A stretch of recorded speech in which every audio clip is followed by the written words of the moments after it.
প্রিয় দর্শক মণ্ডলী, এটাই সেই ঘর যে ঘরে আমাদের প্রিয় নবী হযরত মুহাম্মদ সাল্লাল্লাহু আলাইহি সাল্লাম থাকতেন এবং সেই ঘরের আদলেই কিন্তু তৈরি করা হয়েছে এই ঘরটা। আমি একটু আপনাদেরকে দেখাই, দেখতে পারবেন এটাই সেই খাট যে খাটে আমাদের প্রিয় নবী হযরত মুহাম্মদ সাল্লাল্লাহু আলাইহি সাল্লাম থাকতেন।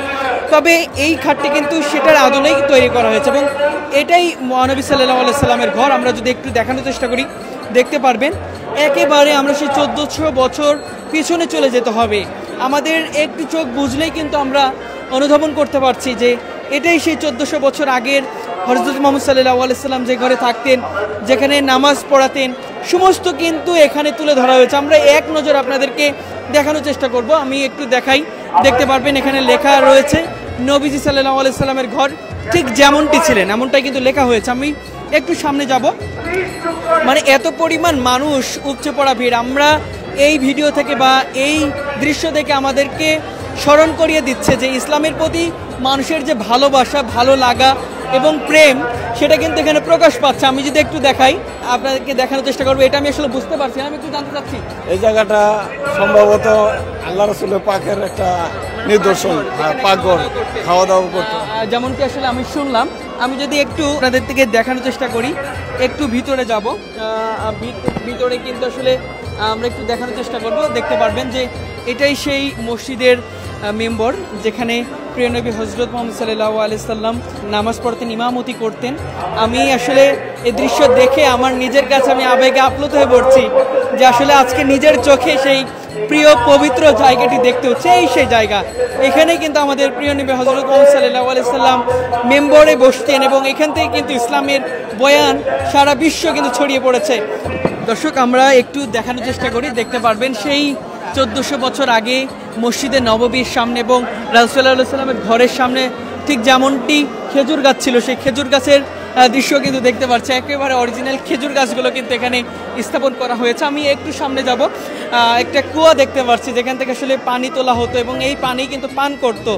আমি একটু দেখানোর চেষ্টা করি, আজকে এত পরিমাণ মানুষ, জানি না কিভাবে আপনাদের কাছে তুলে ধরতে পারছি। আমি একটু দেখানোর চেষ্টা করি, সেই কুয়াটি কিন্তু তৈরি করা হয়েছে, সেটার আদলেই কিন্তু আমি দেখতে পাচ্ছি খুব সুন্দর একটি দৃশ্য, চমৎকার দৃশ্য। এটা দেখার পরে কিন্তু বেশ ভালো লাগছে। আমার নিজে আজকে আবেগে আপ্লুত হয়ে পড়ছি যে আসলে নিজের চোখে আমাদের প্রিয় নবী হযরত মুহাম্মদ সাল্লাল্লাহু আলাইহি সাল্লাম যার নেতৃত্বে সেই সময় কিন্তু পুরো বিশ্ব একেবারে ইসলামের পতাকায় ঐক্যবদ্ধ হয়েছিল এবং সেই মহান মানুষটির, সেই প্রিয় নবী সাল্লাল্লাহু আলাইহি সাল্লামের যার আমরা উম্মত, আমি কিন্তু দেখতে পাচ্ছি দর্শক এখানেও কিন্তু একটি দোলনা রাখা হয়েছে, যেটা আমরা দেখতে পাচ্ছি 3টা এখানে কাঠ দিয়ে তৈরি করা হয়েছে।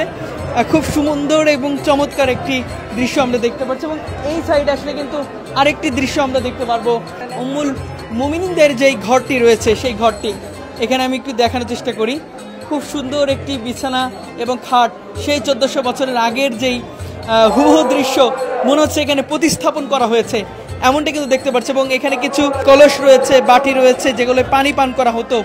খুব চমৎকার একটি দৃশ্য, আসলে চোখ জোড়ানো দৃশ্য। আমি একটু সামনে যে দেখানোর চেষ্টা করব, আমাদের ফাতেমা রাদিয়াল্লাহুর যে ঘরটি ছিলেন সেই ঘরটি কিন্তু এখানে, এত সুন্দর দৃশ্য। এখানে কিন্তু ফাতেমা রাদিয়াল্লাহু আনহু থাকতেন এবং তার ব্যবহৃত যেই জিনিসপত্রগুলো সেগুলো কিন্তু এখানে রাখা হয়েছে এবং আমি একটু সামনে যাব, এটাই সেই মহানবী সাল্লাল্লাহু আলাইহি সাল্লামের ঘর। এই দৃশ্য কিন্তু আমরা দেখিয়েছি এবং সামনে গেলেই কিন্তু আপনারা সেই যে দৃশ্য সেটা কিন্তু আপনারা দেখতে পারবেন। আমি একটু আপনাদেরকে দেখানোর চেষ্টা করি, দর্শক আমার সঙ্গে থাকবেন। আমি খুব ভালো করে দেখাতে পারছি না, তবে চেষ্টা করছি আপনাদের কাছে সুন্দরভাবে তুলে ধরার জন্য। দর্শক, আমরা দেখতে পাচ্ছি এটাই সেই তাঁবু, যে তাঁবুতে মহানবী সাল্লাল্লাহু আলাইহি সাল্লামের নেতৃত্বে মহানবী সাল্লাল্লাহু আলাইহি সাল্লামের বিভিন্ন কার্য পরিচালনা হতো এই জায়গাটি এবং আমি দেখতে পাচ্ছি খুব সুন্দর করে তাঁবুটা কিন্তু ডেকোরেশন বা সাজানো হয়েছে। মনে হচ্ছে যে 1400 বছর আগের যেই হুবহু চিত্র সেটাই কিন্তু এখানে আমরা লক্ষ্য করতে পারছি এবং এখানে দেখতে পাচ্ছি খুব সুন্দর একটি কর্নার করা হয়েছে এবং এখানে যদি আপনাকে দেখানোর চেষ্টা করি আপনাদের বুঝতে পারবেন যে এখানে কিন্তু খুব সুন্দর একটি পরিবেশ রাখা হয়েছে, যেটাকে আমরা বলি এখানে নাকি অনেক আল্লাহ রাসূলের যারা সাহাবী ছিলেন সেই সাহাবারা কিন্তু এখানে বসতেন, এখানে রেস্ট করতেন, এমনটাই কিন্তু আমরা শুনেছি এবং সব মিলিয়ে যে দৃশ্য এখানে আমরা লক্ষ্য করতে পারছি চমৎকার একটি দৃশ্য। প্রতিটা মানুষ কিন্তু এখানে এসেছেন, এখানে এসে তারা ভিড় করছে এই দৃশ্য দেখার জন্য। আমরা সব মিলে কিন্তু দেখতে পেরেছি যে এখানের যে দৃশ্য সেটা কিন্তু আমাদেরকে 1400 বছর সেই পিছনে নিয়ে যাচ্ছে। আমরা মনে হচ্ছে যে আমরা আবার সেই 1400 বছর পিছনে চলে এসেছি।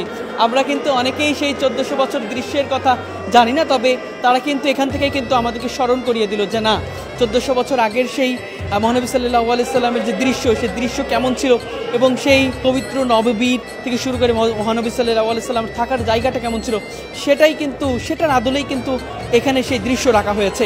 দর্শক, চেষ্টা করেছি এক নজরে আপনাদেরকে আজকের এই দৃশ্যটা আপনাদের কাছে তুলে ধরার জন্য, এবং এটা কিন্তু আমাদের বাংলাদেশের ঢাকার ধানমন্ডিতে অবস্থিত, এবং এই জায়গায় কিন্তু আসলে সেই তাকওয়া মসজিদেই কিন্তু এই সুন্দর পরিবেশটি তারা তুলে ধরেছে।